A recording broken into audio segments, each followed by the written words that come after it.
হিংসা করে, সমালোচনা করে, জেলাস করে বা শয়তানি করে কাউকে কখনো আটকানো যায় না। আপনি যদি মনে করেন যে শয়তানি করে, জেলাস করে বা সমালোচনা করে কাউকে আটকিয়ে দিবেন, এটা আসলে আপনার ভুল ধারণা।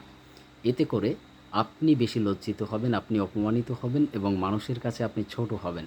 আপনি যদি কখনো কাউকে আটকাইতে যান তাহলে তার কাছ থেকে আপনাকে শিখতে হবে। তার সফলতার গল্প শুনতে হবে। সে কীভাবে হার্ড ওয়ার্ক করেছে সেটাকে আপনাকে জানতে হবে। তাহলে কি হবে জানেন? তাকেও একদিন আপনি ছাড়িয়ে যেতে পারবেন।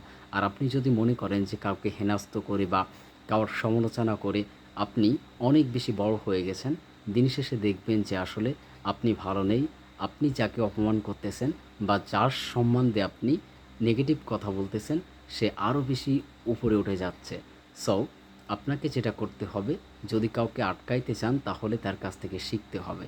এটা হচ্ছে সবথেকে বড় অস্ত্র, যেটা দিয়ে আপনি যে কোনো মানুষকে আটকাইতে পারবেন।